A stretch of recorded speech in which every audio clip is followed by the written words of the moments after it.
Hello guys, I'm Karel aka Codaleia and this is a mermaid video. Yes, again. This year I'm participating to this mermaid challenge. And if you don't know what is Mermay, well, this is a yearly challenge always happening in May, created by Tom Bancroft. He's a former animator and film director at Disney. His best known work is Mulan and he designed Mushu as well. So, during Mermay, we draw a mermaid a day. Simple and easy. No mandatory art technique, just drawing a mermaid a day.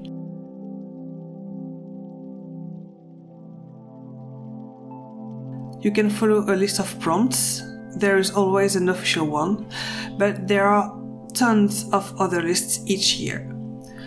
So for this 2020 Mermay, I chose to combine 3 lists into one. I follow 3 prompts for each day. I wanted to push me to do better car design, to look for other ideas and better ideas. So I'm mixing 2 themes lists, the official one, official mermaids, and the Miag 673 list, as well as the Pantone mermaid list, which by the way has only 30 prompts for 31 days. This is the 7th drawing, with the combination of Tranquil, Tropical, and the color green Oasis. Just know that I record every mermaid I draw and I give them as time-lapse to all my Patreons.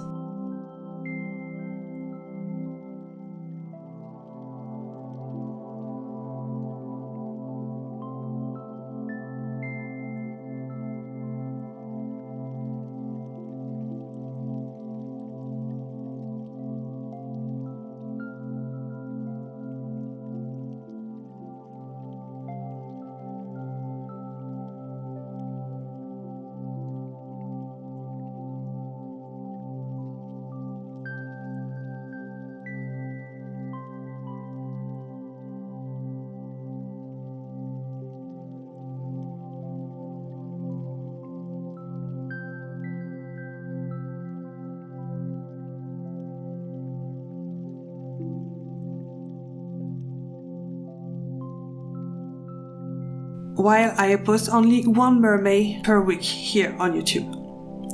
If you're curious and want to join me on Patreon, you'll find the link in the description box below. You'll be able also to see all the other content that I provide to all my dear patrons. Eventually, this mermaid will be gathered into an art book in June and they will be available in PDF as well as on paper. If you are interested, please leave me a comment down below.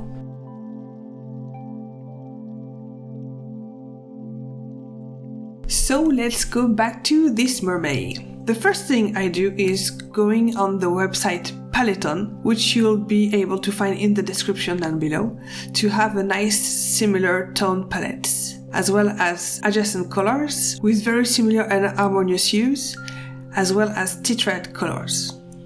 It picks 3 other colors that work well with the principal color. Peloton gives you as well values with the darker and lighter shades of your main colors. And well, it's a pretty neat tool and I advise you to give it a look. Then after that, I'm looking for references. I use a free software you can find online, it's called PureRef. It allows you to gather images on the same panel that you can keep above your Photoshop or the other art software that you are using. Most of the time I Google the prompts or I look what I can find on Pinterest looking for ideas of posing that would suit what I have in mind, if I already have something in mind, or just get some mood art or reference picture that I can get inspired of while I'm drawing this mermaid.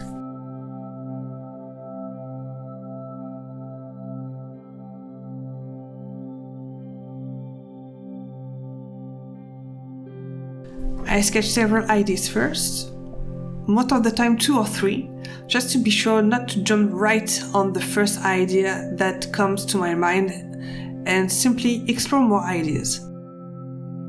When I feel like one of the ideas is better than the other ones, I do a more detailed sketch, refining the design of the mermaid, like what kind of fish or creature she would be based on, what kind of fins she has, what type of hair or ethnicity, as well as the composition or the background that I may draw for this.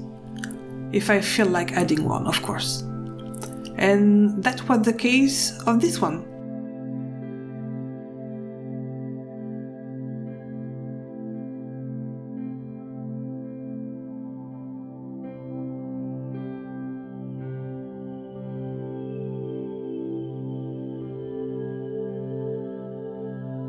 There is one thing you need to know about me. I've never been comfortable with backgrounds, perspective, drawing buildings, etc. I've had some classes about perspective, I've watched several tutorials and videos, but I always struggle with that. I'm more comfortable with characters. I try to get better, but to be honest, I usually try to avoid them. I understand the idea, I succeed when I follow the exercise or when I redraw from a comics, from a drawing, but when it comes to draw them from my imagination, I simply block.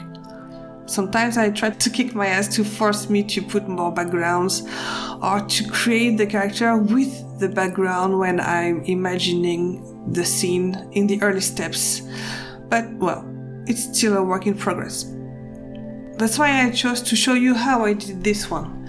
The background is quite simple. Some rocks, some trees and a pond, and some silhouettes of leaves in the foreground. The perspective may not be accurate, but I feel like the composition is working.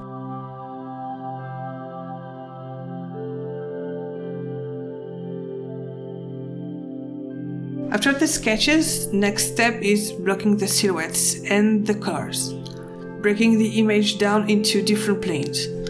What goes behind and what goes in front of the character. I create a second instance of this picture that I put in grayscale just to have an instant view on my values and see if the drawing is readable and working from far away.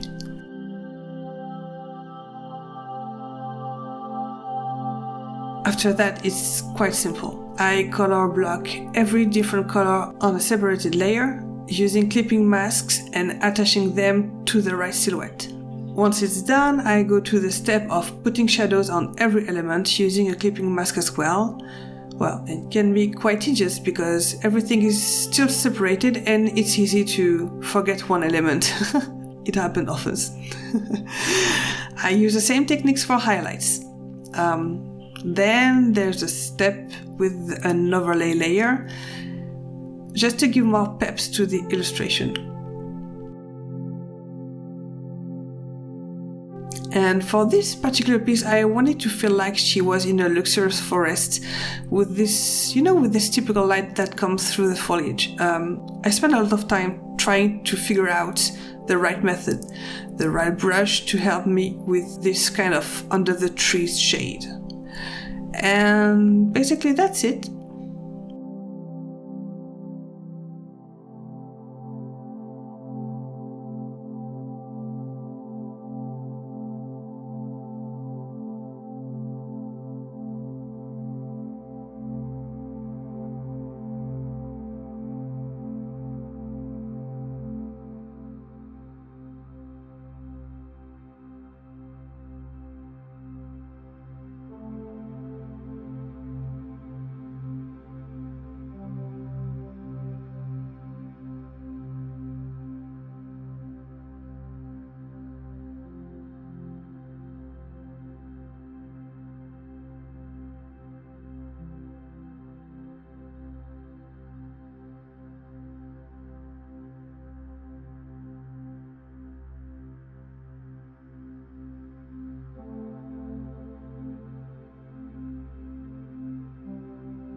Before ending this video, I wanted to give a huge shout out to my new patrons.